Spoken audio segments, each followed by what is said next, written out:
Qu'est-ce que la photothérapie? Moi, je peux dire que c'est un chemin de guérison. Je ne suis pas médecin et ça, je continuerai à le dire.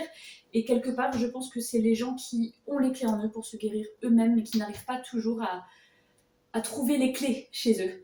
Et donc, moi, je viens toquer aux portes et si on m'ouvre, alors je cherche la clé qui est en vous, avec vous, et je vous la donne. Et après, vous en faites ce que vous voulez.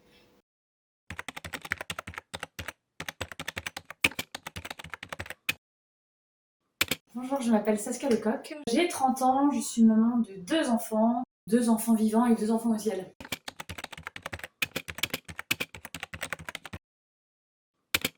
La première séance de photothérapie, je l'ai faite sur moi-même après avoir perdu mon dernier enfant. Je ne cessais de me dire où est cet enfant, je l'imaginais dans mes bras, je n'arrivais pas à accepter mon corps qui n'avait pas réussi à donner la vie jusqu'au bout. J'étais très en colère contre moi et j'ai tout simplement fait des autoportraits de mon corps qui avait pu changer pendant la grossesse, de mes bras vides et qui ne seraient jamais comblés, et ça m'a aidée. C'était le premier pas où j'ai pu pour la première fois pleurer ce bébé. Je me sentais belle malgré tout, malgré la souffrance. Et je me suis dit après, c'est ça qu'il faut que j'apporte aux gens. Je ne savais pas comment accompagner les gens à travers la photothérapie. Bah là maintenant je sais, il faut leur donner cet espace où ils peuvent venir déverser tout ce qu'ils ont vécu, où ils peuvent venir libérer leurs émotions à ce moment-là pour repartir encore mieux.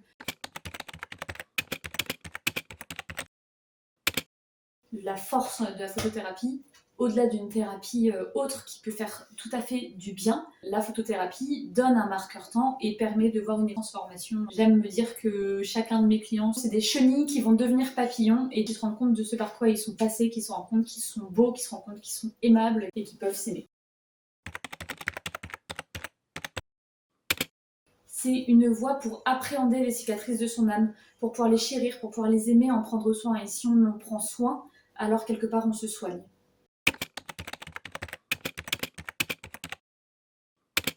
Je me souviens quand j'avais 8 ans, j'avais dit à ma mère que je ferais de l'art-thérapie, que j'aiderais les gens par l'art. Et elle m'avait répondu, ce n'est pas un métier, ça n'existera jamais. Et j'ai fait un diplôme d'éducateur spécialisé pour accompagner les gens, parce que je me disais, si je ne peux pas les accompagner par l'art, je les accompagnerai autrement. Mais comme je suis forcenée et que je vais au bout de mes envies, j'ai réussi finalement à faire de la photothérapie. T'as vu? J'ai réussi.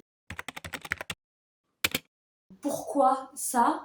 Parce que j'ai envie de faire passer le message que chaque personne est unique, que chaque personne est belle et que chaque personne mérite de s'aimer soi et de ne pas attendre que ce soit des amis, des enfants, que ce soit l'entourage qui les aime. Évidemment, je vous souhaite d'être aimé par votre entourage, évidemment, et que chaque personne avance avec son histoire plus ou moins lourde, qui a des répercussions forcément sur sa propre vision de soi-même.